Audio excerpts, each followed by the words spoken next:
Good evening, everybody. Welcome to the Footy Channel Groundhopper for another edition of the Non-League Show. This is the third one now that we've had in a row. Obviously, the first one was with Tom Rothery, the Needham market manager. And then last week, we had the charismatic Barry Drew Barlow, great guy, friend of the channel as well. Absolutely brilliant guest. And tonight, we've got another special guest as well. But before we get into that, we've got John from Game & Blump and James from Non-League. James, well, how are you lads? Okay? Very good, thank you. Yeah, very good, thanks. Excellent. So before we start, if you do enjoy tonight's show, then please don't forget to smash the like, follow the show on the sheet there and hit them thumbs up. It does help the channel. Also, if you're brand new at the channel, come and hit that subscribe. Come be part of this great community. Also hit the bell notification. That will let you know when I'm live, have any pre-records or any videos that I upload as well. You can always become a member at this 99p. You can do that by clicking the join button. And if you want to make a donation, do that in chat by clicking on $, all money reinvested in the channel to bring you great match day vlogs and great shows as well. Right. So without further ado, let's bring our guest in. This is Ben. He's head of media at Carlton Town. So let's bring Ben in. Hi, Ben. How are you? Good evening, Tony. I'm all right. Thanks, mate. Thanks for having me on. Yeah, hey, no problem at all, mate. No problem. And thank you for coming on as well. And before I come to you, I'll just nip through some comments first of all. And Mason says, good evening to you, Mason. Philip says, good evening, Tony, Jon James. Hope you are all well. Yeah, lovely. Thanks, Philip. Hi, Philip.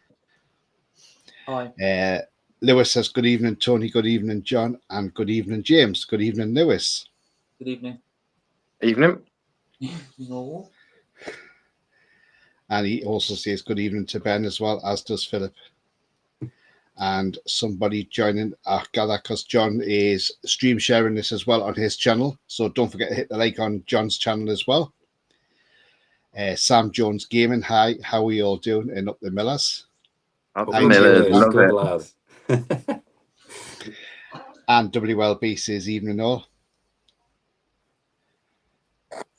Just very quickly to say as well that I am live on my channel too, just to let everyone know. And as well. it's on James, and it's on James's as well. So there we go. It's on 3 channels tonight. Spoiled for choice. And Lady Forest fans, come on. Oh, I know who that is. You know who that is. Yeah.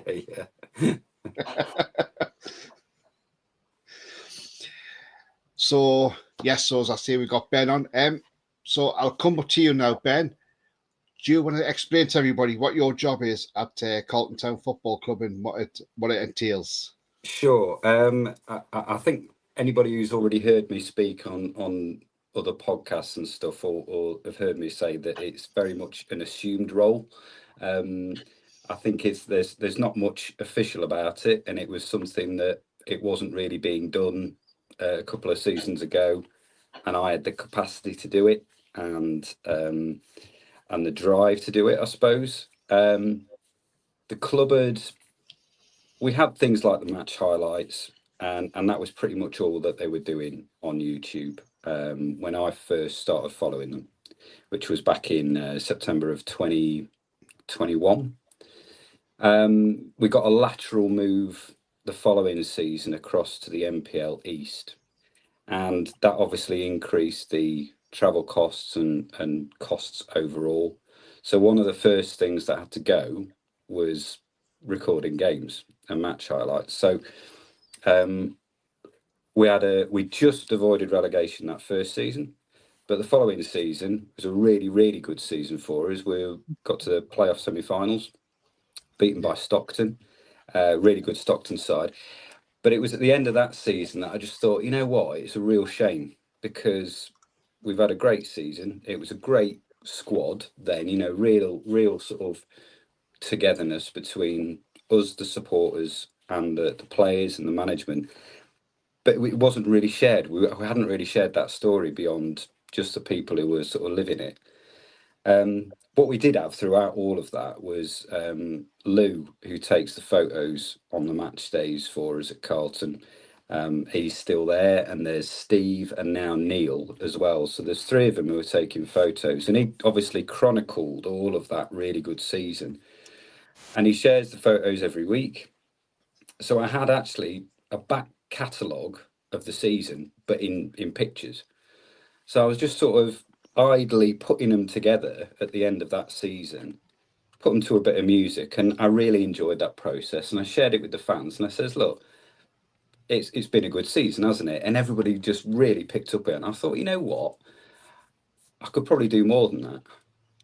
I like being creative. And I thought I got a little bit into it. So when we then got the news the following season that we were getting match highlights back, we were getting the VO cameras in, so we'd be doing more and increasing that activity on YouTube. I thought there's an opportunity there to do more at the same time and sort of relaunch it, if you like. So we took what we knew was coming in with the match highlights, took the idea of the likes of James, the likes of Jon, what they do with their match day blogs, vlogs, thought we could do that just for Carlton.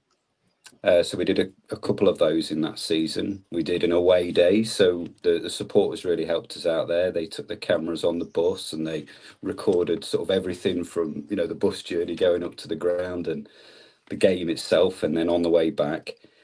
And we also the feature that really cemented it, I think, was the quick fire 5.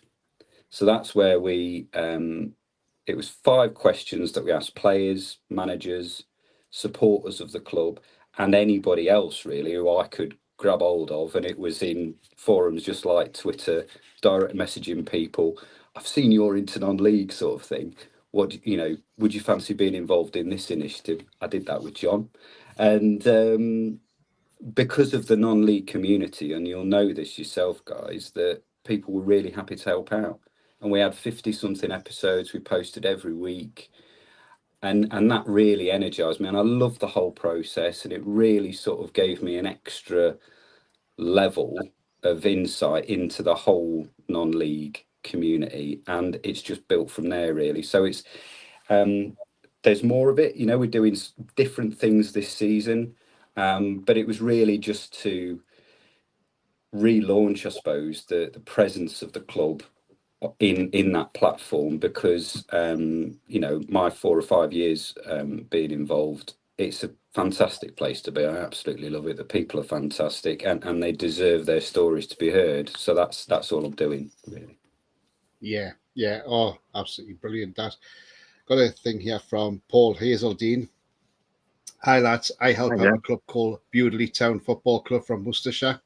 I run the YouTube channel, TikTok and Instagram. We hit over 1,000 followers on TikTok last Friday. Great live so far. Thank you very much, Paul. And that's excellent, mate. And that's what non-league needs, more and more people like yourselves. Can I just, Paul, do you fancy coming on this show at some point? I met Paul at Bewdley Town a few weeks ago when I went down there. Absolutely great bloke who basically lives Bewdley Town. So if you're up for it, Paul, it might be worth coming on at some point. Yeah, just drop a DM, mate. Yeah, absolutely. And if I can just pick up on that bit from Paul there, the one thing that we've added this year, because it's not just me. I've assumed this title, and it's a very grandiose title, and I don't mean it to be big-headed. That's not it at all. There are other people behind the scenes, don't get me wrong, and there were already people who were running the Instagram account and the Twitter account. Joe was already there doing that, and he does a fantastic job. He also does the match day programs. The brand design as well is fantastic, and that's all from him. But the youngsters, this was the thing, that we're getting more youth down at Carlton, and obviously they just get TikTok more than me. So they were like, could we do, Carlton hasn't got a TikTok account yet, has it? And this was in the off season. I says, well, no, do you want to do it? And they did it. And that has been our highest grown platform this season by an absolute country mile. And I think that's the reason we're getting, more younger people down at the grounds as well. And it's really, really positive. And I think that's, if you can buy into those platforms, but you're making stuff that fits the platform, that's the important thing, because not everything that looks good on YouTube might look good on TikTok. They're very different, aren't they?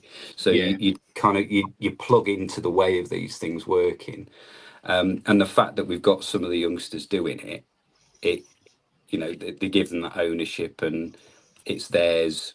They know what goes well there, and they're selling their club and giving that ownership of the club to them as well. It's just been great. So that's good to hear that Paul's getting that feedback as well in terms of followers and stuff.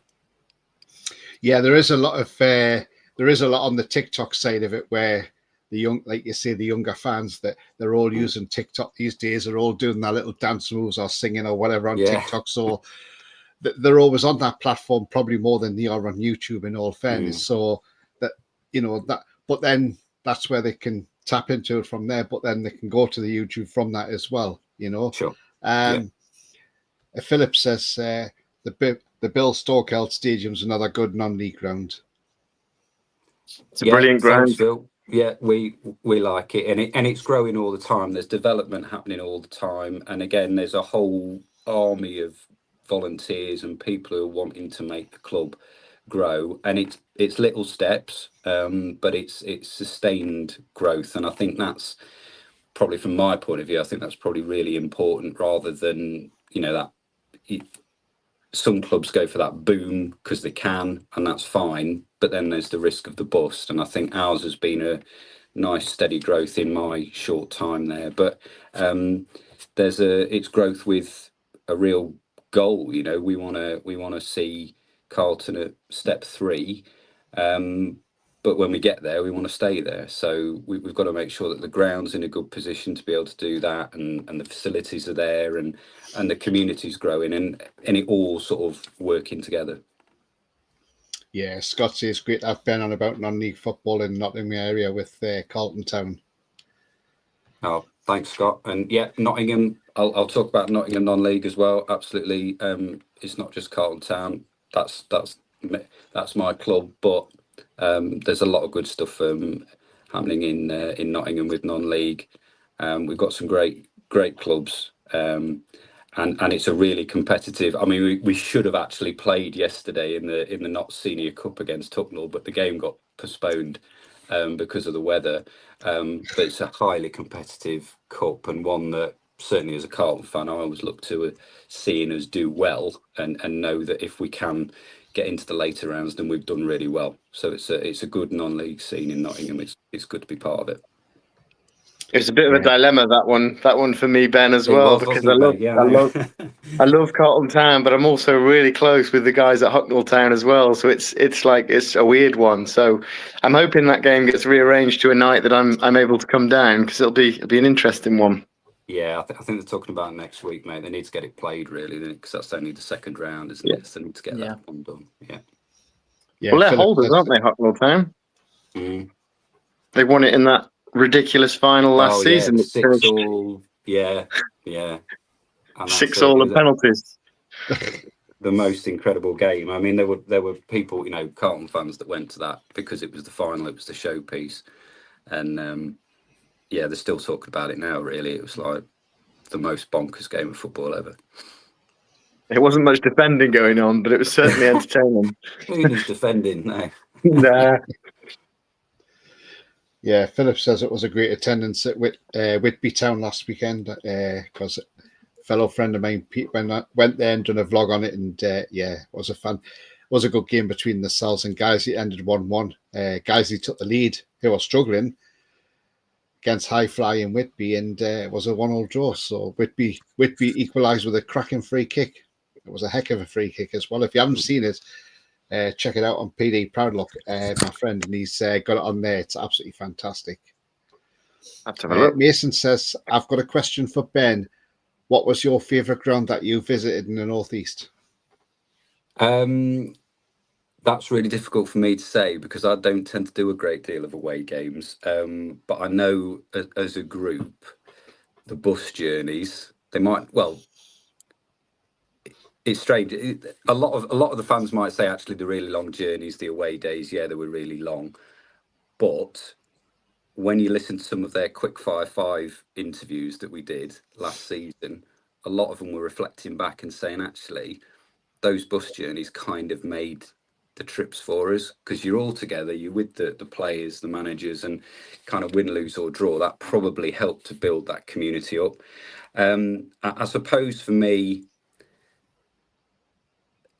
because of the spectacle, I did go to the playoff semi-final. I've got to say Stockton, because I've got so few to choose from. It's a cop-out answer, but seeing Carlton play against in front of over 1,000 people, knowing that we gave a good account of ourselves on that day.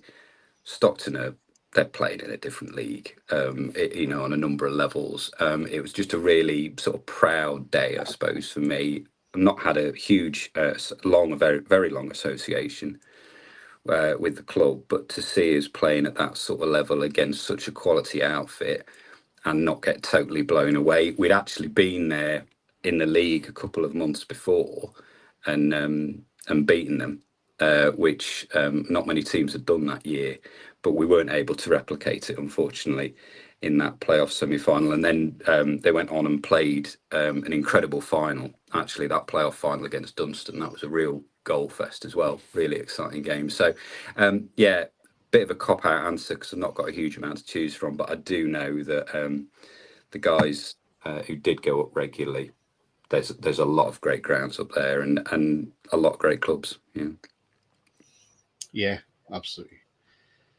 Lewis says, to be fair, much highlight is quite cool because you can see how you did. Yeah. Yeah, absolutely. Great show. Keep up the work. Lewis says, what do you think about this campaign? What's happening this weekend where all non-league games are kicking off at 15:03? That's right. He's asking why they're kicking off at 15:03. No, he's asking, what do you think about the campaign, about them starting at 3 minutes past 3 this weekend? Oh, I think it's brilliant. I think National League deserves 3 up, 3 down. It's a very close standard to League Two, so it'll be really good for football, really good for non-league football as well. So I'm fully behind it. Yeah. What about you, James? No, I totally agree with what John just said there. Yeah. I think it would be great to have the 3 up, 3 down. It's a shame that it's a shame that there are some teams and some people in the EFL who are against it. But it's been, if you want to know, other YouTubers have talked about this already, but apparently it's been 20 years since we got the 2 up in the National League as well. So it's a long time, and I think it's right to get 3 up now. Yeah, I used to watch Hereford finish second every year when it was just the winners that would go up. It was really frustrating, and then we lost the playoffs a couple of times before we actually got promoted. So yeah. And Wacky, this is for you, John. Hats off to the Hereford fans for keeping their club alive after the troubles they've had. Absolutely. Well, I mean, we didn't keep the club alive. We reformed it. Because the previous owners ruined it. Tommy Agombar and Andy Lonsdale, they were only interested in taking ownership of the Edgar Street ground to see what they want to do with it. But it's thanks to John Hale and the Hereford United Supporters Trust that kind of put the club back together and started the brilliant Hereford FC, which we've been sort of on the way up since forming, but we're kind of troubled times again now at the moment, as we're very close to the National League North relegation zone, but hopefully we can pull through it and stay up this season and keep competing at that level, because we should be one level higher, in my opinion. Yeah. Philip's got a question for Ben. He says, do you think Carlton Town will get the capabilities investment to make it to the EFL Football League in the future? Wow. That's a bold one. Yeah, it is. Yeah, I mean, look, he's saying the future, but you don't know how far he means. But, exactly. Yeah. No. Look. As long as it's done in a, that's a huge step. Yeah. Knowing that that the gap between even step 4 and step 3 can be quite. Yeah. And I think in terms of, I mean, Tommy Brookbanks, who's the director of football now at Carlton, but he's, you know, he had 30 years experience managing at non-league, 20 of those with Carlton, but he'd had promotions to step through with Colville. And when we did a series when he retired from the managerial position, we sort of took a look back over that 30-year career, and one thing that he said, even with that step up, you can be, you know, have the budget and have a sort of a top four budget at step 4. You may get up, but then you suddenly find that there's 15 clubs above you or more that can outspend you, and have probably been competing at that level for a long time. So and then, I mean, beyond that, step 2, it's just another level. I think there are some of the guys that are playing at Carlton now. You know, a couple of seasons ago, they were playing the likes of Macclesfield and saying that is a really imposing sort of position to be in, you know, from a player's point of view as well, because you're going from playing, you know, against, you know, crowds of a couple of hundred, 400-500, you know, 4,500 at Macclesfield. That's another thing in itself. But I'm rambling. Yeah, of course, I want to see Carlton as high as they possibly can, but there's so many things that would have to sort of line up, and yeah, in the future, how far in the future? But yeah, why not? Yeah, I'm optimistic. You know, oh, Premier League one day. That'd be fantastic. I mean, the thing is as well, it's what you got to look at. It's when you get to step 3, you've got to make sure you, like, obviously it doesn't have to be in step 3, but you want to start making sure that your ground can be ready for like segregation. Yeah.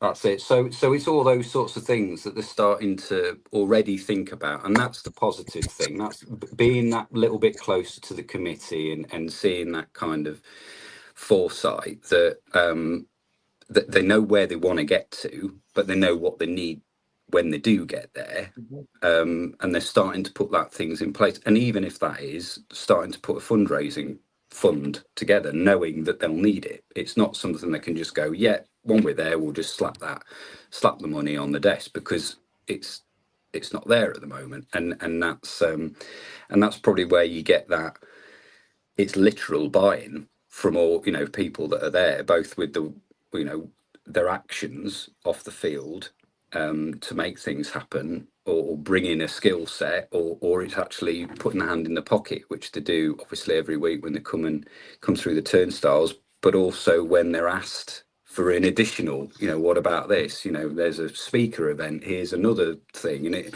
it's all fundraising, and that kind of thing is, yeah, it'd be a long way to get there, but you know, why not? If the drive's there and the people, the committee has definitely got the will to build the club. So sky's the limit, I suppose. But EFL Football League, I don't know, would it lose a bit of its soul? Because I've spoken so much in the past about how great non-league is, and there are so many good things to like about non-league, and do you lose those sorts of things, some of those things, when you go further up the pyramid? And maybe you do. But all that being said, I wouldn't turn it down if it was on offer. Get on the phone to absolutely. Mr. Marinakis. It's a different, yeah. Yeah, I think one thing as well people don't realise very quickly as well is that the more you go up the levels, the more as well the travel is a lot further. Yeah. And the cost of that gets a lot more on the club. So More regulations as well. So yeah. Looking at this season, one of the local teams to me is Boston Town, and they're battling for playoffs in the UCL Premier Division North, and they could be going into Carlton's league, say, next season. Yeah. And they realise how further away that is of travelling to some of these different clubs. They're looking at their budget right now is like, I would say, mid-table in their league, but they're looking at next season going, well, actually, we might be the lowest budget in the league above because of all the travel and everything we've got to do with hiring like all the coaches and everything we do.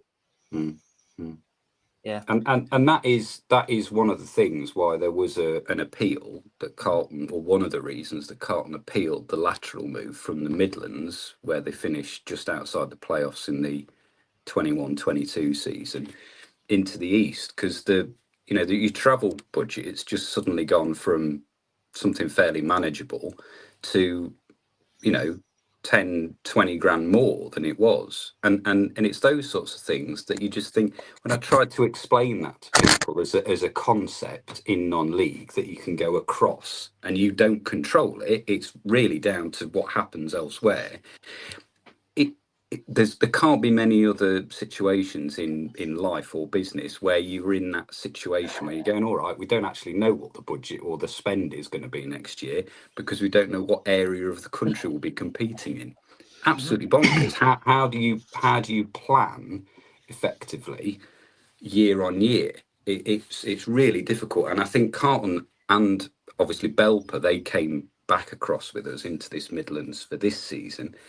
We're on that border, so there's nothing to say that we couldn't have a decent season this season but end up going, who knows, north, south, east or west, regardless of where we finish in the league. So yeah.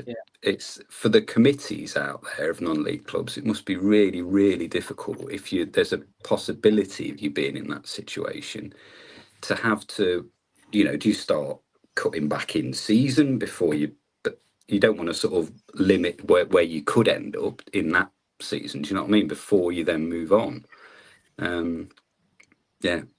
Really, really strange. There's a good example of that as well, Ben, is Evesham United, promoted from Step 4.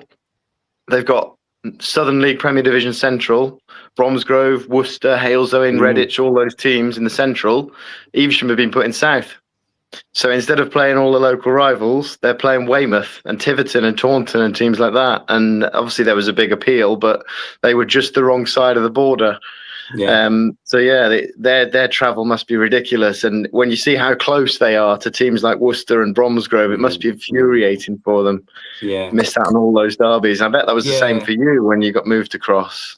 Yeah, it was. I mean, I think our nearest derbies in the East were sort of Sheffield and Belper, and whereas now Long Eaton, well, you could throw a blanket over teams within an hour of us, which is great. But James, to your point, I think there's the expectation that as you go up the divisions, you'll end up travelling further. But even still, you look, I mean, Truro having to go to Gateshead or wherever they did the just astronomical. And even that, it just must be so tricky to then try and, because you want a competitive squad, don't you? You want to be able to invest in the team to be able to compete at this new level, but then you can't. Oh yeah, we've got a good side, but we'll have to ask you to cycle to wherever you're going, lads. We can't put a bus. Like as well, I know Tony and John know this with the Southern League Prem Central as well. There's loads of teams on the in the East as well who could potentially be in the Isthmian League, for example, but haven't been put in there because of they're just in the wrong area to be you can go in the Southern Central then. Right. Like Leiston, I think Leiston, Tony might be able to correct me if I'm wrong, but I think Leiston don't really have a local derby in that league. I think their closest is sort of like 50, 60 miles away from them. Yeah, it's Leiston's quite a way out. I've been there before, well, not to the ground, but I've been to the place Leiston, but it's quite a ways out. It's massively out the way. Because it's Suffolk, it's probably in line with like Needham Market and Bury Town, I mean, the Isthmian Division 1 North, after the season ended, and obviously teams coming down from the Isthmian Premier, which was Bowes and Pitsea, and then you had Lowestoft Town coming down from the Southern League Central Premier. There was talk before they've done the fixtures and everything that Cambridge City may be moved out the Isthmian League North Division 1, and there was talk of them going to a Midlands League. But then, something to do with the boundary, but then because of the teams that were coming into the league, there was a space there for Cambridge to stay in that league. So they could have well been in a different league altogether. But yeah, so it just shows you how sometimes you can just be moved out of a league even if you're just that little bit further out. And I think Cambridge City are probably happy that they've stayed, that they hadn't been moved out of there, because the travel costs. I mean, you go to Needham Market last season, they were in National League North. Look at their travel costs, must have been huge. Travelling to Darlington, South Shields, places like that, Leamington, well out of the way, So it's massive, isn't it? Granted. I think you kind of take that for granted as well. With like step 4, you assume there's not going to be that much travel, but with Carlton being in the Eastern League, it's like what 2.5 hour trips on a Tuesday night, getting back at 2 a.m, things like that. It could have been, but then the same was then. Other teams in that division, that part of the world, were then put in that same position. We had Ashington come down to us on a Tuesday night at the end of, I think it was the end of October. I mean, the away, we're not going to take a huge amount of people away, nor are they going to come to us. So it's kind of everything then suffers potentially. I mean, don't get me wrong, our away attendances were ever increasing, I think, as that vibe grew, that actually it was a good crack, the whole day kind of thing. But it's still, people actually cannot go for the whole day. You're leaving at 8 in the morning, 9 in the morning. But the midweek ones were out for a lot of people for a lot of reasons. Whereas one thing that we're tracking and trying to use as a measure of are we getting more exposure as a club? What we're doing with the media, what Joe and Neil and the lads and myself are doing, is that translating into people through the gate?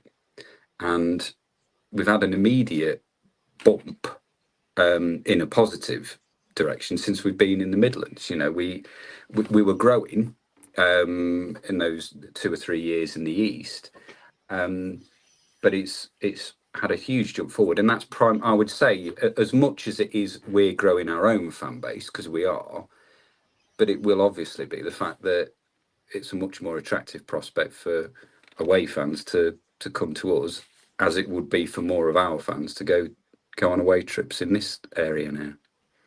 Yeah, I mean, Philip says it's amazing to see non-league grounds gaining more capacity with each growing every week. And I mean, what I notice is when I go around vlogging, and probably Jon James is probably the same, the crowds are growing in non-league, because the problem is people are turning away from the Premier League because the costs are too high.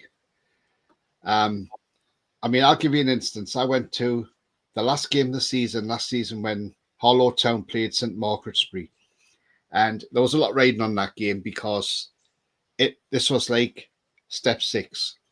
So Hackney Wick and Harlow Town were level on points going into the last game of the season. Harlow Town were only top by goal difference, by +9 goal difference. And so a lot of Harlow fans had it down that me and Baker on the last game of the season were going to play their youth team. So me and Baker would play their youth team. So Hackney Wick would go out and win that game, say 9, 10, 11, 12-0, whatever. But as it turned out, they actually didn't play their weekend side. They actually played their full team, me and Baker. But Harlow went on and won that game 6-1 against St Margaret's-Bury. And you could see why St Margaret's-Bury had been relegated about 6 weeks before the season ended, because they were absolutely dreadful. Let's be honest, they were dreadful. And how they even got a goal was just because of a bit of sloppiness from Harlow. But as I say, I went to that game, and there was 1,267 fans at that game. Wow. That was a massive attendance for step 6. And we know Harlow Town's quite a biggish club anyway. They're now in the Sporting Midlands League, and Hackney Wick actually won the playoff and got promoted themselves to the Essex Senior League. So, absolutely brilliant. Both teams that were neck and neck all season, and it was absolutely brilliant. But that's what I'm saying. The crowds are growing, I mean, I've got a local team which I sponsor, Thetford Town, and they're step 5, and they get over 200 per game, easy, And I just think people do turn away because you see a lot of it. I've seen a lot of it on Twitter where people are saying, "Oh, I've give up my season ticket at a Premier League club." I think there was a Wolves fan. He gave his up because he was a single parent and he had a child, and he said, "Look, basically, he says I can go to the match, take my son with me. He doesn't pay to get in because he's under 16. I pay a tenner to get in, so it's cost us £10 for two people to get into a match. It's cheap to buy a burger or whatever, cheap to buy a drink. You can stand at the side of the pitch with a drink in your hand." And he said, "Where if you go to a Premier League club, you're paying £10, maybe £12 for something to eat each." He says, "Then you've got to buy your drinks on top of that." He says, "Then you think your travel costs and everything." He says, it runs it. And I thought, you know what? The guy actually does talk sense, because it is and it's not just Premier League, it's obviously Championship as well, because, prices in the Championship aren't cheap either. No. I mean, I went to Stowmarket Town last season, and they're only about 40 minutes away from me. Now, I went in, I paid my entrance fee, I had a pint, I had a burger, and I got a hot chocolate at half time as well. Now, all in all, that cost me £21.50. That was actually cheaper than going to even watch Cambridge United playing in League One. They were charging £23 a ticket, and that's before you have anything to eat at Cambridge United and something to drink. So it does show you, non-league is the way. And I mean, you've probably seen it yourself, Ben. The crowds are growing wherever you go, aren't they? Yeah, they are, and I think for a variety of reasons. I mean, all those that you've said, not just down to the Premier League. Yeah, no, it's not. I think it's there's a number of reasons, and look, I'm going to bit shameless here, but if you go on to Carlton Town TV on YouTube and you go to the Quickfire 5 playlist, watch any of those that we did. The one question that we asked everybody, apart from the players, was why should you give non-league a go? And the amount of answers that you get that are all on those same kind of lines, but it as well as it's accessible. A lot of the grounds, it's easy to get in a pushchair, for example. If you've got your kids with you can take your dog with you. You can, you get everything all in, as you've said, for about £20, less than it would cost you to get into a ground. Normally it's dead close. You can walk to the ground in a lot of cases.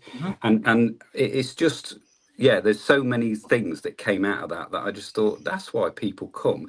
And then when you get in there, you find that it's a really good standard of football, or there'll be some controversy or something that's like, it'll stick with you.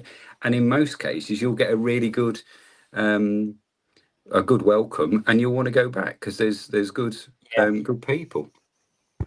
You must be happy though. Back to Carlton for a second. You must be happy though to be seeing it most home games being over 200 fans at each game, because I know that's really good as well. Look, that was something that and there are people there that have been following Carlton for much longer than I have. When they started following in sort of 2007, 2008, and there's 80 people. They were getting 80 people in those for their home games. Now there's a regular core, I would say. So even in midweek games against teams who might not be bringing many to us, it's we're getting towards 250, I would say now, and the average, I think, for the season somewhere up around 270, something like that. Yeah. We just hope that we can carry on with that, because it's that's got to grow to enable the club to grow. So I'll just you whizzed past a comment there, Tony, but I will just pick it up because I know who sent it. I think it was in response to the favourite grounds in the northeast, and they said Bishop Auckland, but it was primarily because that was the last game of last season, and there was Hawaii. They took the Hawaiian shirts. That's the one. They took Hawaiian shirts. They took like inflatable palm trees and all sorts, and they made a real big deal of it. So that they took the Hawaiian beach feel with them, I think. So yeah, that is a nice ground, Bishop Auckland, I must admit. Yes. Yeah, it is one of the nice grounds up there. I've not been. You do realise, though, Tony, by having Ben on the show, that means you are obliged to visit Carlton Town at some point.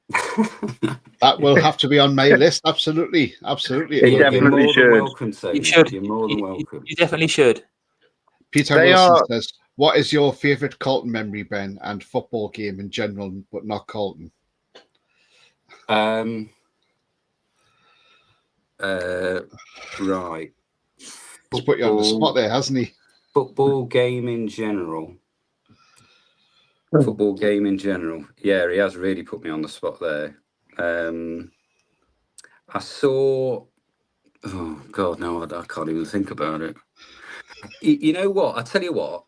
It's not one that it wasn't a game that I went to, but it sticks in my memory because it made me want to play football more as a kid. That so from being a child, it was the sort of the memory that sticks with me, and it was David Platt's goal against Belgium in 1990 in Italian 90, and that was the one that I thought, because up until then we were quite lucky because a lot of the World Cup games have been on normal terrestrial, but I was of an age where I was following it all on the wall charts and that kind of thing, and actually England had played fairly poorly to get to that second round, hadn't they? Really, I mean, they hadn't really sort of turned it over, and all.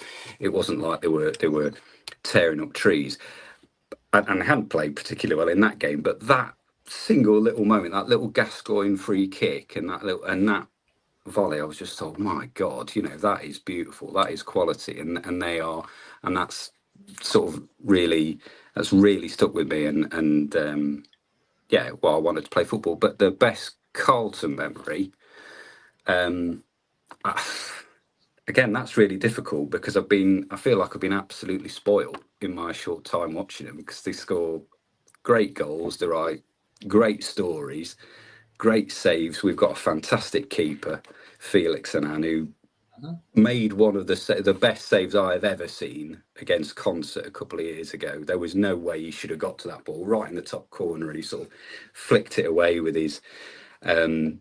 But I don't know. Okay, right. Okay, so a couple of years ago, we were playing Winterton Rangers in the East League. We were really struggling to break them down. It was the season we got to the playoff semi-final, and all the other teams in that sort of area of the league were all winning at that time. It was 1-1. We'd had one cleared off the line. We thought it was beyond the line, but the liner didn't give it. And it was like absolute last chance saloon. It was 90 plus something minutes. And I'll give him a name check. Kyle Sargent, vice captain, absolute Carlton legend. He popped up out of nowhere from this on this corner, found a bit of space, about 12 yards out, and he somehow managed to get the header. There was a defender stood on the post, and he got it between the defender and the post, snuck the ball in. I mean, you know, what do they say? Limbs. It was absolute bedlam. It was fantastic. It was probably almost bettered this season when we scored in the last minute against Bourne in the league. But for some reason that Sargent goal really stuck with me. But there've been some brilliant ones, and another one, and I'm taking up some time here, but I will say another one, Nat Watson scoring the goal that kept us up in the Great Escape season, the 22-23 season. Again, there's a whole series on that on Carlton Town TV. You can go and watch a 4-part episode of the Great Escape season. But that, as a moment, we had to win that game, otherwise we'd have been relegated. That's, you know, the sort of situation we were in. We were playing Dunstan, who were going for the playoffs. We'd scored early, and then it was real backs to the wall. And then in the 89th minute, just the most sublime piece of football to open them up. And that's there, 6 yards out, pops it in. Again, fantastic celebrations. And it's those sorts of things that I thought, that's what other people need to see. I need to be able to share this with the wider world, because that's non-league. That's football in its purest form. That's non-league, and that's what other people need to hear about and see. Yeah, Absolutely. Yeah, you there's should one for you, definitely John. check out. Philip remembers Hereford winning 9-0 at Dagenham and Redbridge back in 2004 on Sky Sports, back in the day when Sky had conference football. There you go. Do you remember that, John? I remember that because I forgot that it was on. My mate watched it on Sky because it had been moved to a Friday night, and he messaged me Hereford are winning 9-0, and my response was 2 words because I didn't believe him. And then I remember checking, and I think Dagenham had a player, maybe 2 players sent off in the first half, and it was just, I think that season that might have been the year that we kind of broke the National League goal scoring record, but didn't go up. Which Notts County and Wrexham both beat recently. But I think we finished second place to Chester, despite scoring well over 100 goals. We beat Forest Green 7-1. We beat Halifax 7-0, things like that. But we'd lose to teams down the bottom.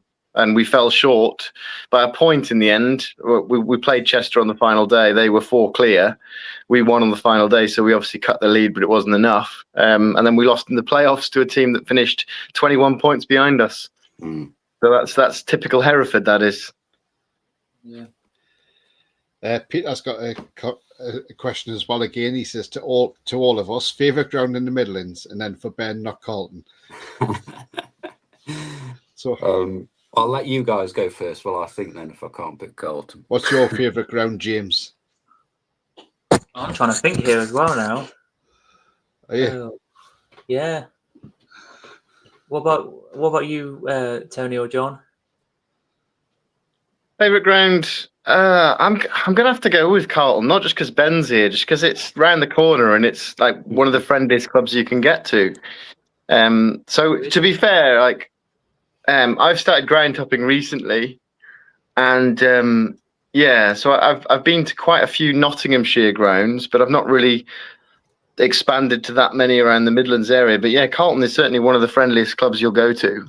So Wow. I'd strongly recommend, and James will back me up on this as well. The people there are brilliant, and the players as well. Like I quite regularly catch up with Felix, with Niall Davey, with people like that before and after the game. Like got a great relationship with the managers and Tommy, obviously Ben as well. So yeah, and the best thing is it's just around the corner. But I'm blessed because I've also got Gedling Miners Welfare, even closer than Carlton to me. Well, I was going to say, if we're talking Midlands-based teams or actual teams in the current, the division that Carlton are in, it's 2 different questions, really. I mean, Belper Town's ground is beautiful. It's a lovely, lovely ground. It's they get the crowds we'd love to get, those 600-700 supporters in, but a lovely setting. I know they're not in the Midlands division, but they're in the sort of region, if you like, the wider region. Matlock Town's ground is fantastic. Again, for the setting as much as anything else, but it's the facilities, it's easy to get to from the town centre. But as John says there, Gedling Miners Welfare, it's just at the top of the hill. So I've got Carlton one way, I've got Gedling at the other end, but it's just it's very well appointed. It's a decent playing surface. They've got covered stands pretty much all the way round, which really helps when it's teeming down with rain. So yeah, I think we're spoilt really, and there's a lot of obviously a lot of the Carlton supporters now. They're sort of exploring those grounds again in the Midlands as we find ourselves, and there's some fantastic big grounds. Rugby Town's ground. It's a big ground for Step 4. Corby Town. It's a big ground for Step 4, and they're teams that are looking to get back to, or to progress themselves as all those teams in the division are. But they've got the facilities there already to be able to do it and that kind of stuff. So there's some of these grounds you go to and you think, crikey, we couldn't even fit that stand on our ground. It's too big. We haven't got enough space to actually put it. But yeah, really, really, really good. Yeah, I remember Corby because I'm a Boston United fan. I remember Corby back in the late 2000s and early 2010s when they were in the National League North with Boston United up there, and then the drop that they've had is incredible, really, to go down to Step 4. But And to answer the question, I don't know for me, because I have not been to many grounds in like that, except around where I live in Lincolnshire and a few in the Midlands. I don't know. I think Boston Town's really good for the level they're in.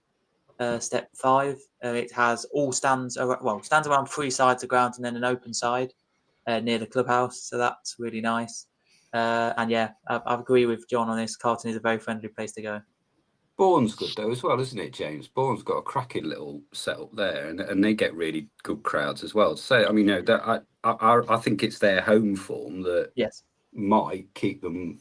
They've been really, really unlucky actually with some of their.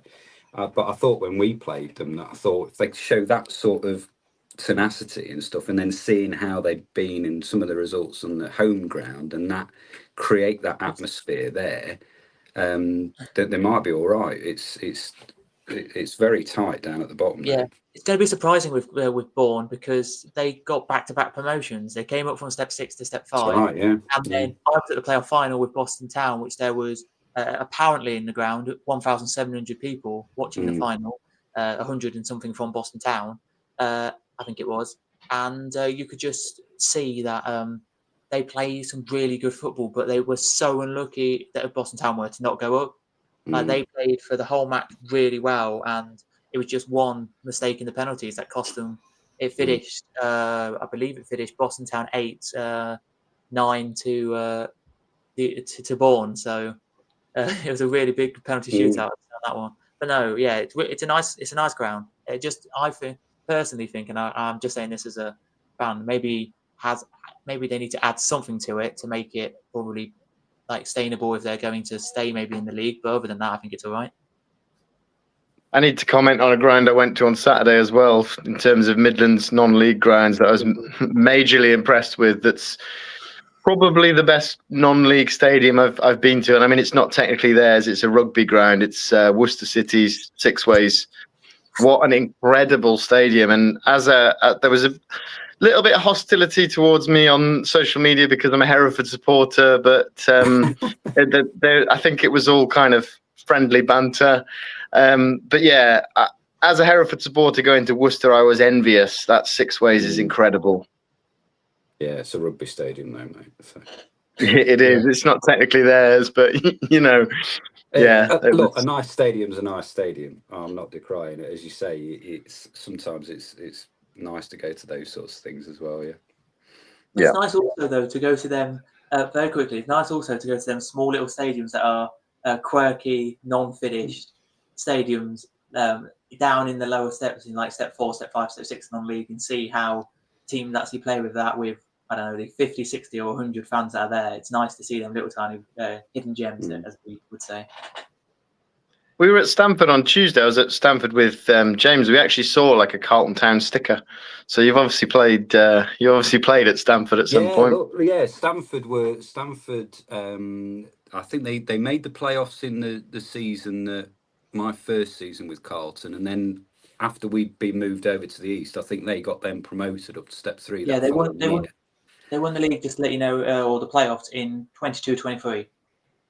That's it. That would have been then. So yeah, and I couldn't possibly say who it was, but yeah, we have a variety of well-designed stickers that end up in a variety of different places all over the place, from the San Siro to the Danny's Stadium, as you said. Mason's got a question for you, Ben. He says, have you had notable players play for Carlton in your time at the club?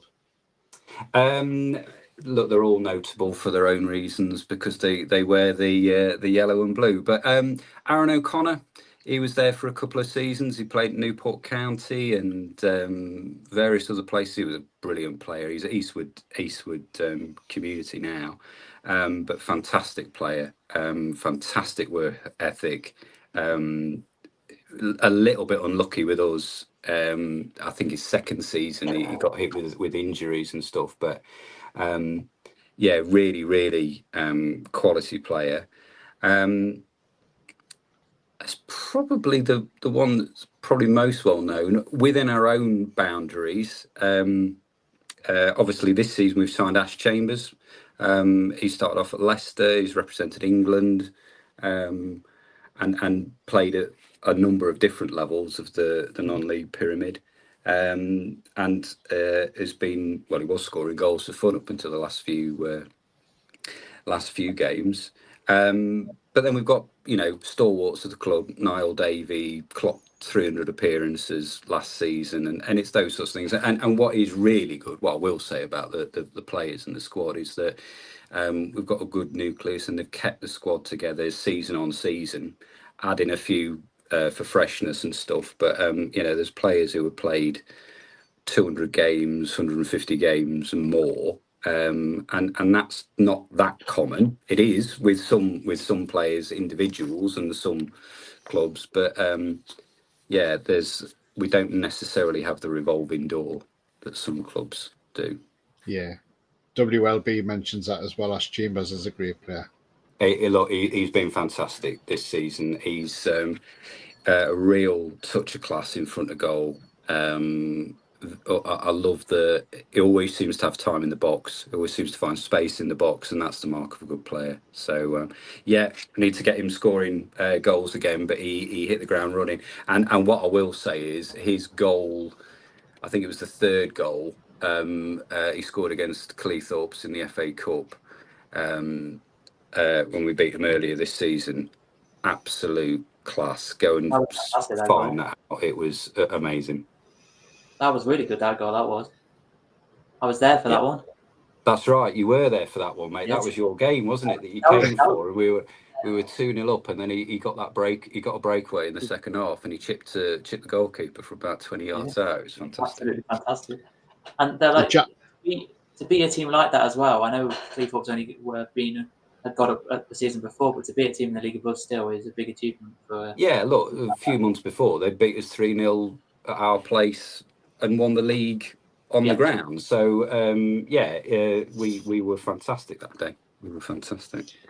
The Jammer Hammer says he's got a question for you, Ben. He says, "Who's the best fans you've seen at Carlton Town?"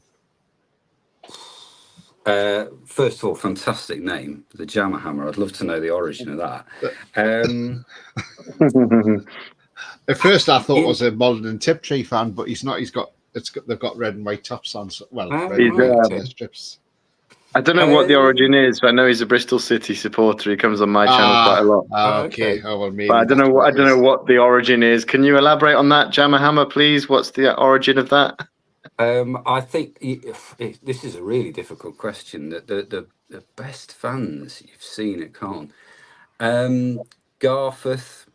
When we played them last season around Christmas time, they brought loads. Carlton and Garforth Town had a sort of a history some years ago in northern counties and that kind of stuff. But it was the first time we played them for ages and ages. But they brought loads of people down. It was a really good atmosphere. But even just the other week, AFC Russian and Diamonds, it was an awful evening weather-wise. Absolutely torrential rain, but they brought a decent amount of people and they created a good atmosphere. I could go on. I think I'll stick there for now. More will come to me, and I'm going to apologise now because we do regularly get some really, really good fans. I mean, the Coleshill fans on Saturday. Damn them, taking the points home with them, but they made plenty of noise. They got behind the team, and that's what you get, and that's what we want. We want that. It's banter during the game, and then you have a pint with them afterwards. It's great. Yeah, I Like Coffee says hi to everybody. I like coffee too. That's a great name. Hello. He's a great guy. I Like Coffee. Wacky says, my local non-league sides struggle with home attendances, especially when Arsenal, Spurs and Chelsea are all at home. Yeah, we definitely see more people on the game, the weekends, and now that Forest are playing in Europe, so they tend to play Thursday, Sunday. I think that helps us. But even, sometimes we'll look out where Forest aren't playing on the Saturday, neither are Notts County, and we tend to see that bump there. But yeah, when you're in that nearby area, But that's the mark, really, isn't it? Do people go just to the Premier League or just to their club just because, or do they just like football, and do they just want to go and see some football? And it's all clubs need is for them to go once. I'm convinced of that. If they get them in the ground once, they'll be like, you know what? I may have a season ticket there, but when they're not playing, I'm going there because that was good. Yeah, absolutely. Philip says another positive is when going to non-league games that the food is amazingly fresh, done to order. It is at Newmarket Town, I can tell you that now. Most of the time. The food there is lovely. Most. I've had some very disappointing food this season, but I won't comment where. What you need to do, John, is you need to expand your. I do, yes, I do. You go to some place, you're like, this was on offer and this was on offer, and I went for a cheeseburger. Now, I would probably be the same as you, mate, but sometimes I'm just like, I'm willing you to try something else because I'm like, oh, go on, just try it. You might really like it. I mean, to that end, it was only last week, and this is another development that clubs will be doing. Carlton are doing it. They've put in new menu items, so they've gone, hang on, we'll do it with a bit of a advertising and whatever, and it landed really well, and people are like, oh, it's not just burger and hot dogs and whatever, I can get this and I can get that, and it's another way that clubs are looking at it, going, what else is in our offering, what else can we bring? And it seems to go really well. So credit to the people at the club again for thinking about that. But again, it's another area that non-league clubs are generally really good at, I think. Yeah. Just to say that to you, Ben, here. I know, John. I know you had a burger and chips when you went to Spalding, and their option of food there, because they've updated their ground, of course, in step 3 with some new facilities. Their options there, they've got like loaded fries. They've got you can get chicken curries there, and you can get other things. And John goes for the most simplest thing of a cheeseburger. But that was nice at Spalding. That was really good at Spalding, the food. Yeah, I just wish I'd gone for the Daniel's burger at Stamford the other night. I wish I'd tried that. So when I go to St Ives on Saturday, I'll try something different. I'll surprise you. Maybe not. There we go. That you heard it here first, everybody. We're interested to see what you hear. Who thinks that I'm actually going to do that, though? You should. It's probably going to be a cheeseburger. Yeah. Wacky says there is a few non-league where he is: Borehamwood, Wingate and Finchley, Potters Bar Town, Cockfosters, and of course Bonnet until he got promoted to League 2. That's good. I mean, and that's reflective of some. I mean, as I said earlier on, Nottingham is fairly well flush with good non-league grounds and clubs, and we're actually trying to bring all of that together. Well, in March, we're doing a charity walk for prostate cancer, and we're going to start at Gedley Miners Welfare, and we're going to walk round the 8 other grounds in the immediate Nottingham City area. I think it's 27 miles. We're going to walk round all of them on the day, and hopefully arrive back at Carlton's ground before kickoff against Corby on the 14th of March. But that within that, yeah, all right, it's not 27 miles to drive. Obviously, you just go from one to the other. But there's so many clubs, and they're all playing at step 4, step 5, step 6. But yeah, so again, like your man there, there's good options, and if one's playing away, the other one's probably playing at home. So, and that's another great thing about non-league. There's probably always a game on, whether it's a Tuesday, Wednesday, or a Saturday. Yeah. Talking about food, don't get too hungry here, John, by the way.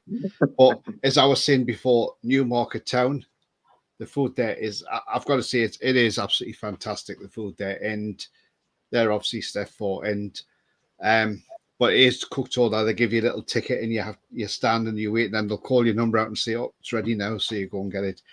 Now, I was there the other week. The club invited me down there, which was absolutely fantastic of them.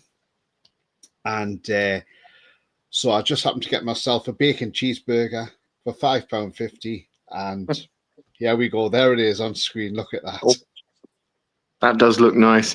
The best football ground food I think Bromsgrove Sporting have a local butcher running their kiosk, and the food there is amazing. Yeah. Yeah. But that was really nice, and it went down very well. Also, It made me hungry. That did. I bet it did. Yeah. Bury Town fan in. Hi there, mate. He says, Tony, are you doing any Bury away games this season? I hope to do. Yes, I hope so, mate. And yeah, keep an eye out. You'll see if you see on Twitter or whatever I put any posts out. I'm hoping to try and do an away game with Bury because I think that'd be fantastic. I was at your game when you played Sudbury in the FA Trophy. Not a great game that day, was it? But your answer to that is yes. I'm hoping to get to one of your away games this season. Absolutely, mate. Great club down at Bury Town, by the way. It's a fantastic little club. If you've never been, get yourself along. When are you John, thinking, John? And Sorry? Bury Town fan, the guy sitting next to me, John, is coming to your stadium very, very soon. I believe it's January the 17th when you play Bromsgrove Sporting. It might be that I might have got the date slightly wrong, but it's mid-January when you've got Bromsgrove Sporting at home. That's currently, obviously, things change, games get postponed, games get rearranged, so that might change. But don't let him get a cheeseburger. No. The food. 11 I must cheeseburgers admit, at 11 different grounds. I mean, the good thing about Bury Town is even when they got promoted, they didn't put the admission price up. Right. Yeah, that is good. The food prices haven't even gone up either. So the food prices are absolutely spot on. You know, That's the problem with some non-league clubs that they do, and I'm going to shout out. I'm going to downplay my non-league club here, Boston United. When they went from the National League North to National League, they put the prices up. So I don't think. Well, yeah, they did. Yeah. So for the last 2 seasons, I believe it is, or even this season, I think it is actually. They put the prices up again. So it's for standing, it's £20 for adults, and for seating, it's 22 now. And it used to be, I think it was 16 for standing, 18 for seating. So they've gone up by a couple of pounds, but that's still a bit of a jump for people to go every week to pay that. Yeah, absolutely. But Anyway. some clubs put their prices up and some don't do this. So that's it. It's great that they. But if you can do it. But if you go to Needham Market, it's £15 to get in there. December the 6th for me. Yeah, and when I had Barry on the show last week, the owner of Malden Tiptree, who's a great guy, and he was on about the food there, and he said, "Oh, the noodles are great." And I said, "I had them." He says, "Yes, I remember when you got them." There we go. There's a picture of the noodles I got at Malden and Tiptree. Oh, that looks good. Gonna have to get myself there, aren't I? Sample their cheeseburger. They were really nice. So them noodles were. They were only £6 for that big bowl of noodles, but they were lovely. Chow mein noodles, lovely. Yeah, nice bit of chow mein there. You could do a video, John, on ranking every single burger you have at every single ground you go to. At this rate, well, that's practically what I'm doing, isn't it? Well, at least you're ranking apples with apples, aren't you? And I suppose that's or burgers. With burgers, I should say. But no, but that's look, Tony. To your point, there is good variety out there, isn't there? With a number of things, and it is one area I think that clubs can and do look to try and do something different, and that can be the thing that gets people in the turnstile as well, can't it? Sometimes they'll be like, I saw this on Footy Scran, I'm going to go and try it, sort of thing. Yeah. Oh, and the game's going on as well, you know. So, yeah. They do a jockey burger there at Newmarket Town, but it's like that. It's like a tower burger thing. Bit horse. It's for £10. It's got onion rings and everything in it. Okay. But it's like, how would you get your mouth around that? It's just so big. You need a knife and fork to cut it all up. But eat it in layers. Just eat it in layers. Yeah. You'd have to, wouldn't you? It's like what you said a couple of years ago. Hungerford made a massive big burger, and then loads of people online went down to Hungerford to watch them with and eat their massive burger that they did there. Good shout, Newcastle fan. How can Merthyr Town play in the National League North? What, because of where they are? I mean, they're a southern side, aren't they? We've got a link with And Merthyr North Town. Wales, aren't they? Yeah, so no, it's South Wales, isn't it, Merthyr? Oh, It's so yeah. God, So yeah, South Wales. it's a Yeah, that's hell right. of a Yeah, long way. So they were competing in up until recently. We used to play a pre-season trophy against Merthyr Town, which was the Johnny Owen Cup, because Johnny Owen's got links, obviously, with Merthyr Town, being a Merthyr lad, and also with us. So 2 or 3 seasons we play that, and then as they started progressing up, they were obviously wanting probably higher grade opposition in the. But it was a great event for our supporters. Every other year they'd go down to Wales in the summer, sort of thing. But yeah, to see them playing, who was it? They were up at South Shields, or South Shields were playing at Merthyr this last week in midweek. And it's that's a hell of a journey as well, isn't it? And again, having to then factor that into your costs for the business is just bonkers. yeah. I mean, it's like if you look at like National League, you've got Truro City going all the way to say Gateshead or Carlisle, even. It's just crazy, isn't it? It's absolutely crazy. It is. You think how much that must cost for travelling?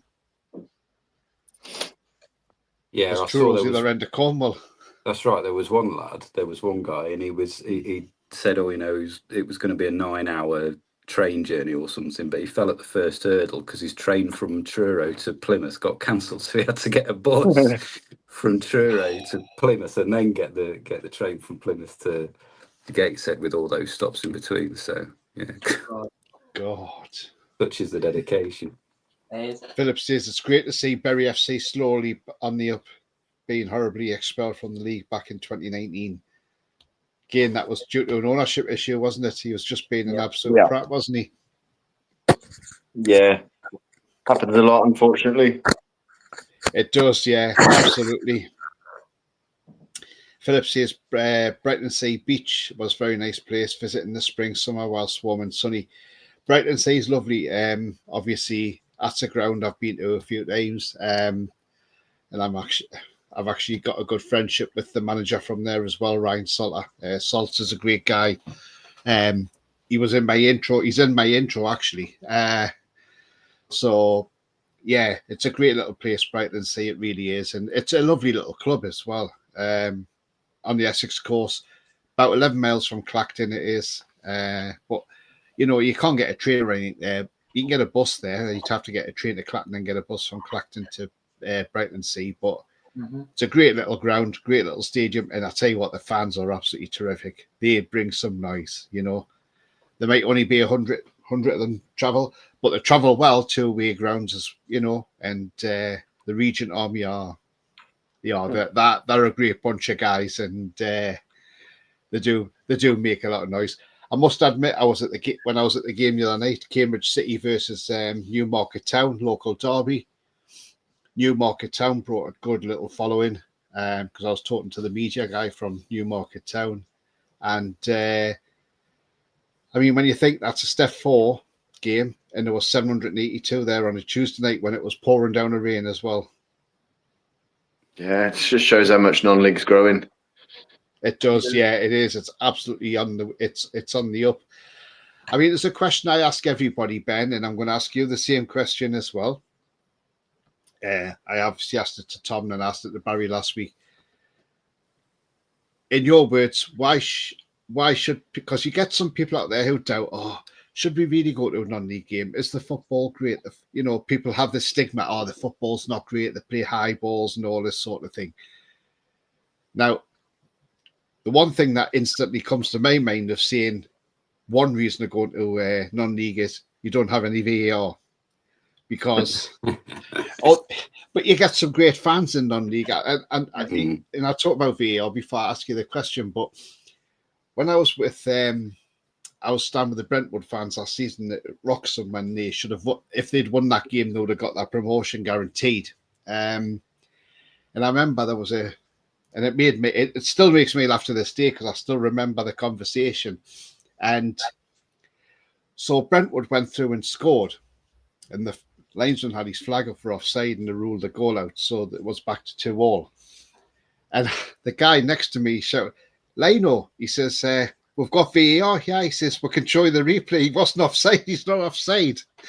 And the Lino turned around. He went, "I can't look at that. I'm not allowed to." He says, "We don't have VAR in there, non-league, mate." But No, they're not allowed to, are they? But he was absolutely funny, the linesman was. And then at the end of the game, he did come up and he said, "Can I just have a look at that video?" And I showed him, and he went, "I was offside. Look, just." So he says, "I got the call right. I got the call right." But do you know what? That's good. It's banter, isn't it? It's a bit of banter.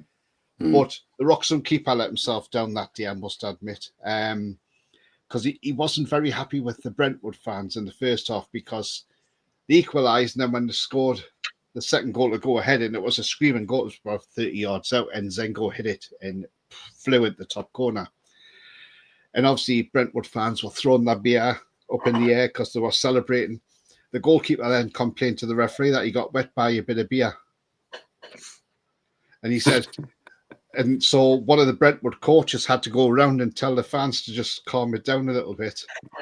But at the end of the game, the Wroxham keeper, because they drew 2-2, then started giving the Brentwood fans a lot of stick. And I thought, you don't do that, mate. You don't do that. You just walk away, and he was trying to give a bit of afters, and he was trying to wind them up, but they didn't take the bait, which was good of them, not to take the bait. And they all just laughed at him. But yeah, so my question is, Ben, why should people visit non-league? Okay, another plug for Carlton Town TV. Go and watch any of those quick 5 videos. As I said to you already, we asked everybody this question. For me, I don't know. It's just a really good football experience. It's financially viable. It's local. You probably walk to a ground, get there in minutes. I say cheap to get in. Good quality of football.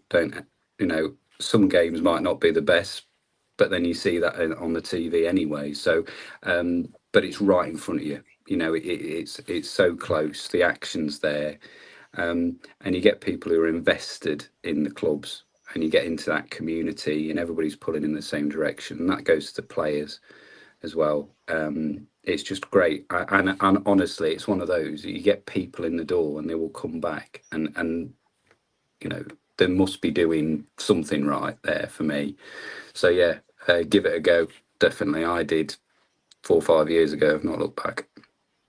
Yeah, I mean, I don't know if you've probably heard. You probably won't have heard, but there's a club which is just outside of Ipswich. It's about 10 miles from Ipswich. It's called Brantham Athletic. Whether you've heard anything about them or not, but a few weeks ago, because they share their grounds in like a leisure centre, like complexing.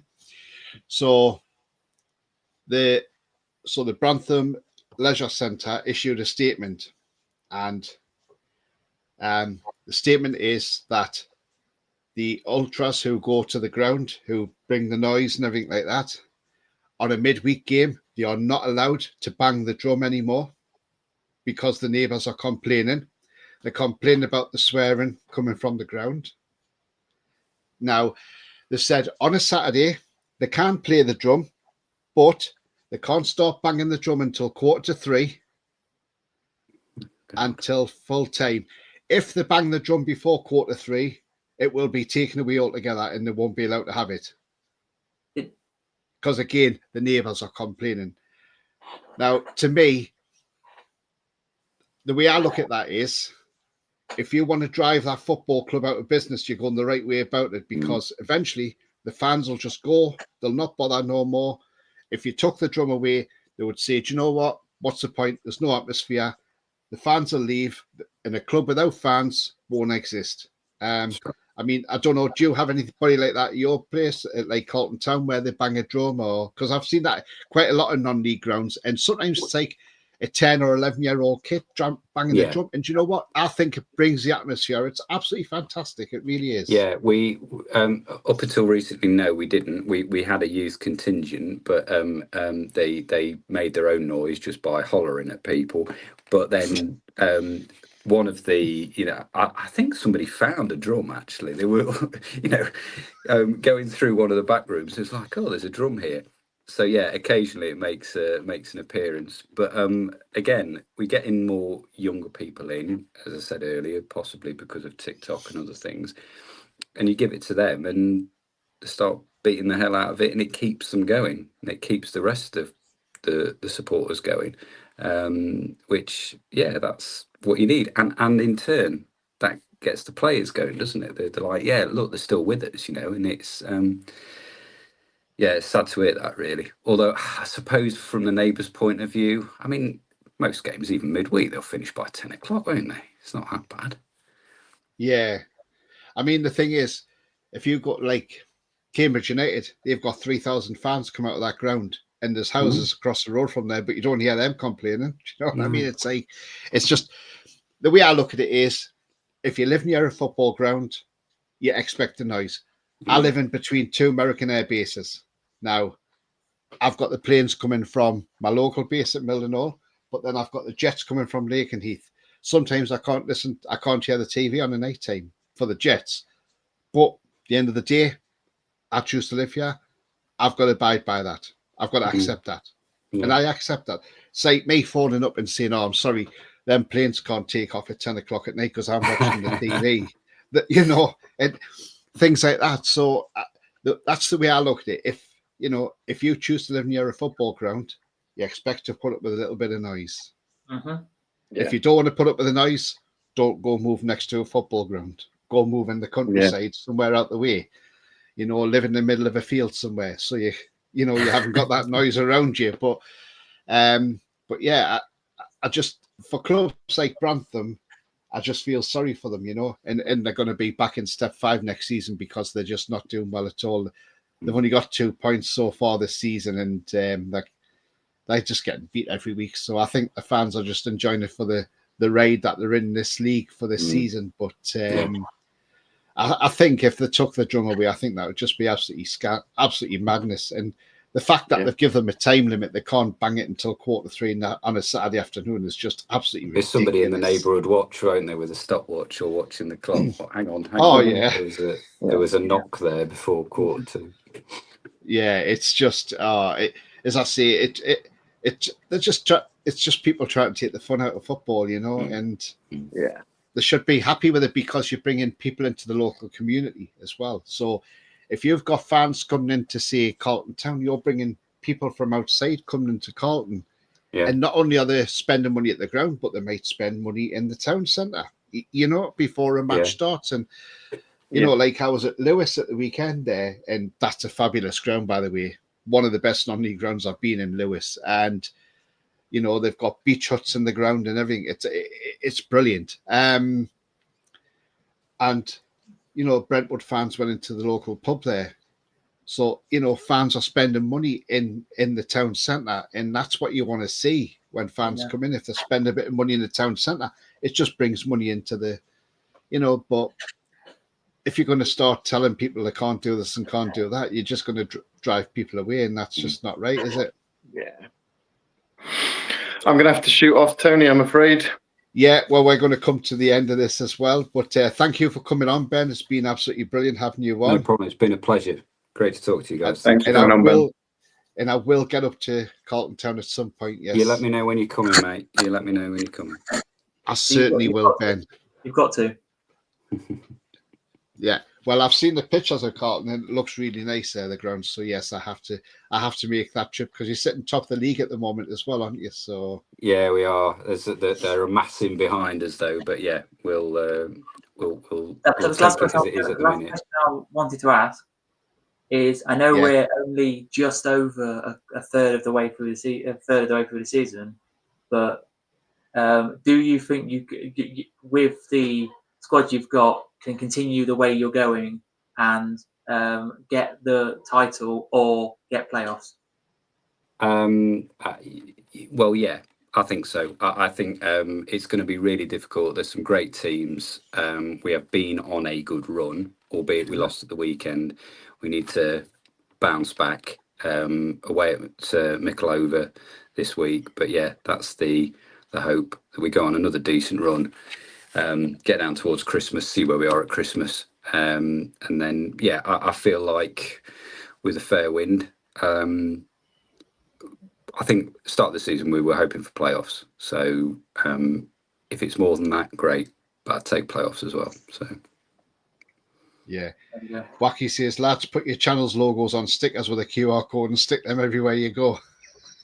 Do you know what? That's a cracking idea, isn't it? He's got the right idea there. Great idea, isn't it? Yeah. John, do you want to, before you head off, John, do you want to give your channel a shout out, mate, and let everybody know where they can find you on social media?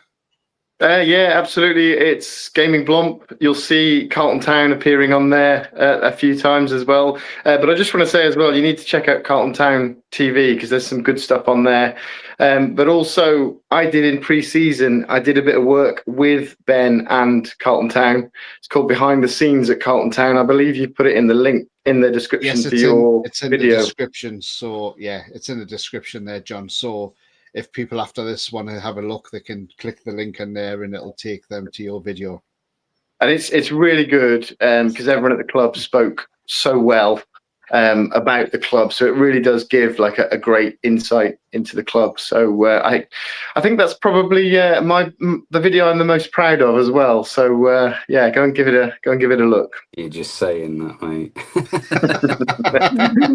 Yeah, I'll change my mind when Ben's gone. No, it's everyone speaks so well. As Tommy Brookbanks is on there, Ben appears on there, both managers. I think we got Niall on there too, didn't we? Mm-hmm. Yeah. And give a shout out where your social media platforms are as well, John, like your TikTok and all that.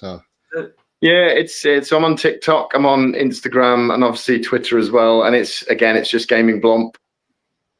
When's your So next feel free to add me on there. When's And your next game? behind the scenes? Sorry? When's your next behind the scenes? You said you might do another one. I'm working on one currently. It's taken a while because I've left it until the season started. So match vlogs get in the way, but it's Colville Town. I've done all the footage. I just need to do the editing, and it's the editing that's taken ages. So yeah, it'll hopefully be out by the end of next week, but it just takes so long. And then if you add in the fact that I'm going to games and match vlogs as well, like it keeps getting pushed into the background. So it'll be out before Christmas, hopefully. And what's your next game coming up, John?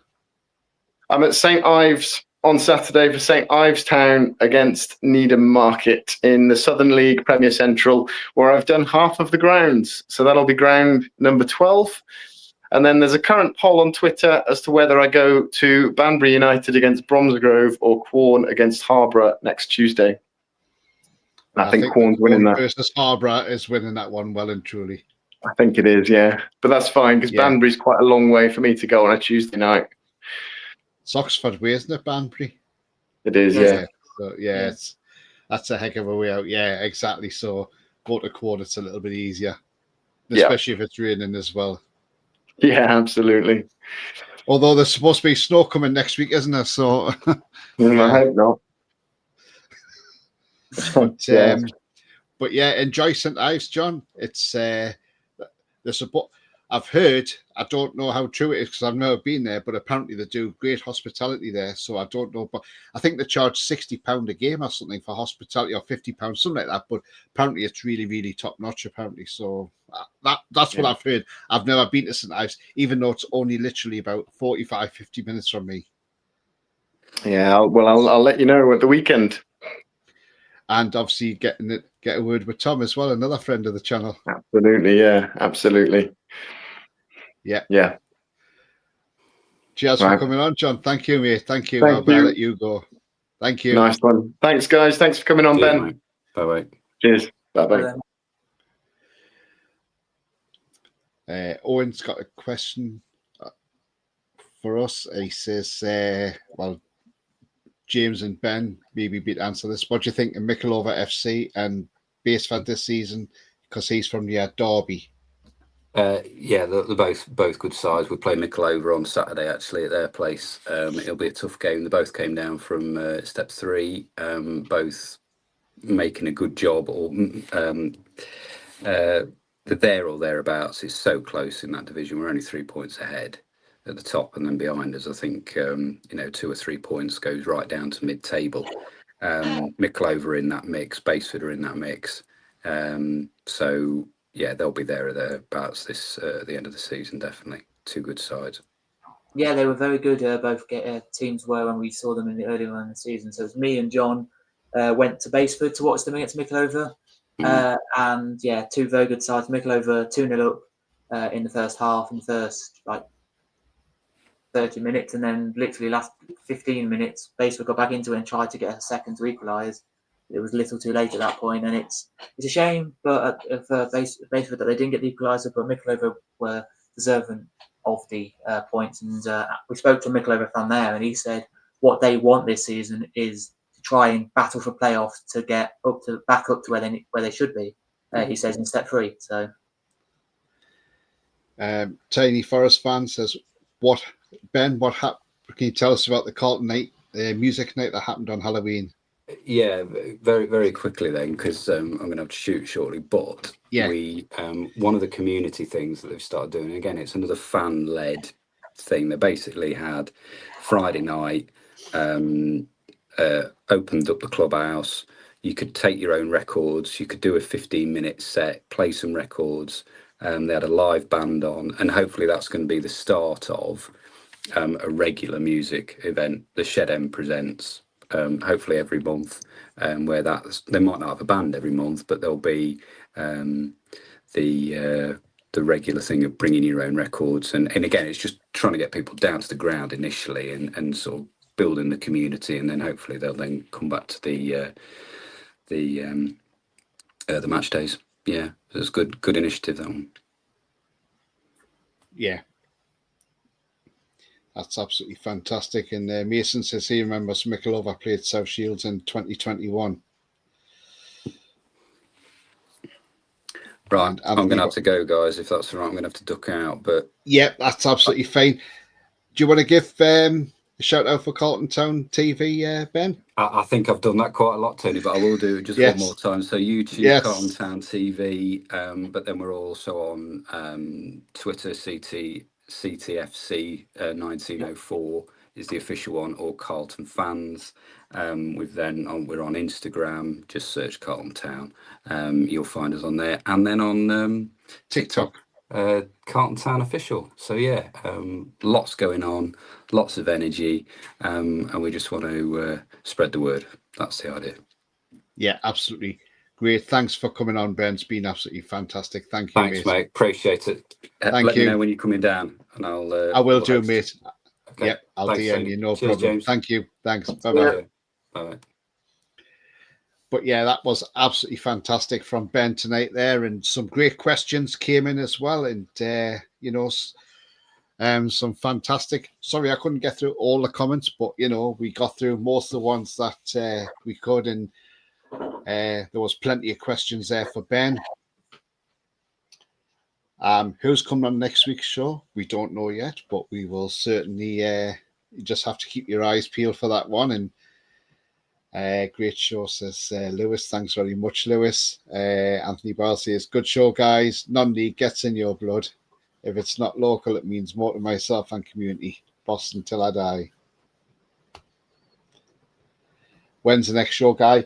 Well, the next one is next Thursday.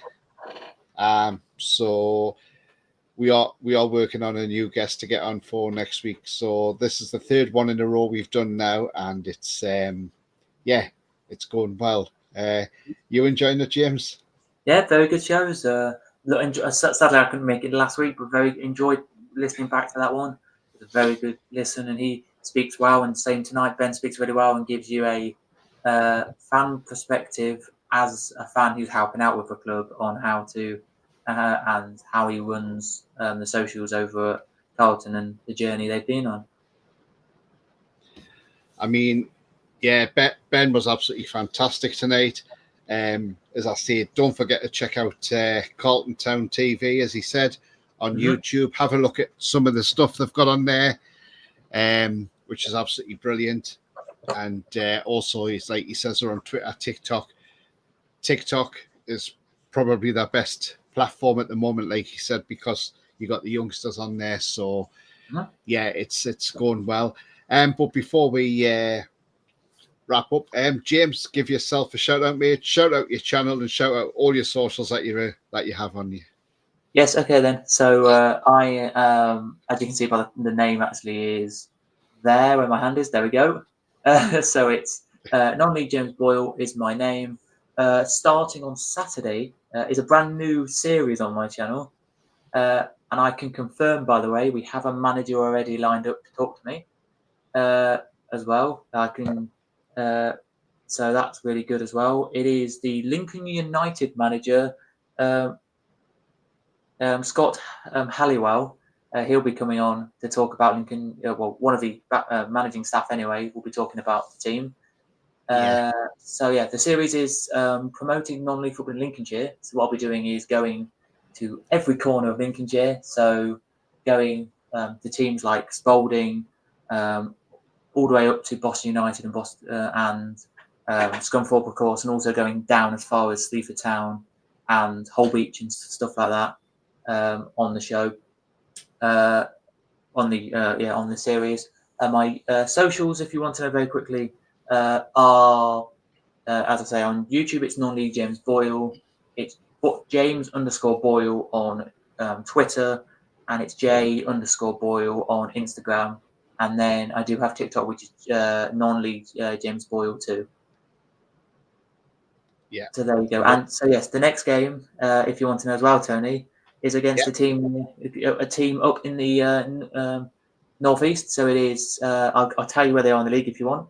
It is 18th in the league, Lincoln United at home versus 21st and second from bottom, Blythe Spartans. Blythe Spartans, yeah.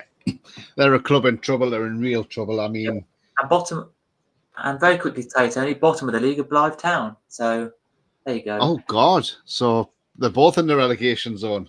Yes. So they'll be having another derby next season, and won't they? Maybe.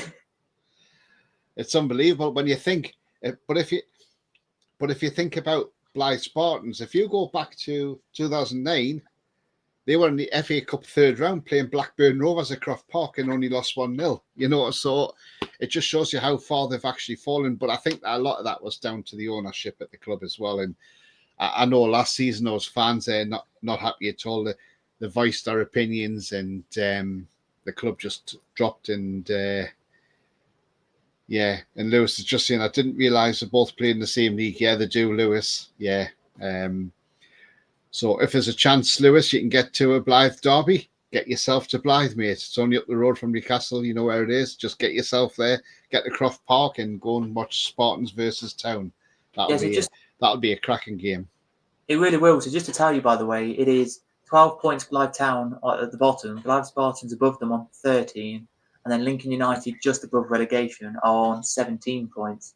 So it's not actually that, what's the word I'm looking for?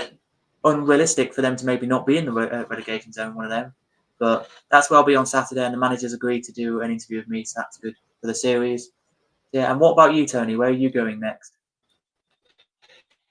Yeah, so Saturday I will be at Thetford Town versus Ely City, so a local derby. So that should be an interesting game. And that's in step 5. And that'll be, as I see that Thetford are 6th, Ely are 9th. So it's really, you know, two teams are close together. But Thetford, you know, they've only lost 4 games this season in the league, but they really need to get that league back on track because they could do well in this league. I mean, I know Mulbarton are top at the moment and they're well ahead and they've got games in hand. But Thetford, I think if they could just get in the playoffs this season, I think they maybe just do it. It's a great little club and fantastic little ground, you know, and so that's where I'm off at the weekend. And obviously, as you know, but anybody who's come on the stream sharing, that's my channel down there. Also on the badge behind me as well. The Footy Channel Groundhopper. You know, that's where you can find me there. Twitter, my Twitter name's there. And if you go onto TikTok, I'm on there as well as the Footy Channel Groundhopper as well. If you have enjoyed tonight's shows, then please do smash the likes, not just on this channel, Also on James's channel, also on Game and Blomp's channel. Just smash those likes. That'd be fantastic. And if you are new to the channels, do get down there. Do hit them subscribe buttons as well. It does help everybody. And also hit the bell notification as well. And that'll keep you notified of any uploads, any live shows, or any pre-records as well. And remember, on this channel, you can always become a member. It is 99p. You only have to click the join button to do that. And we will bring some prize draws for the members very, very soon. So there we go. But that's been a cracking show tonight. As I say, what a great guest we had there in Ben. And yes, I will have to get myself to Carlton Town certainly this season. But thank you for everybody watching. We'll see you on the next show. Take care.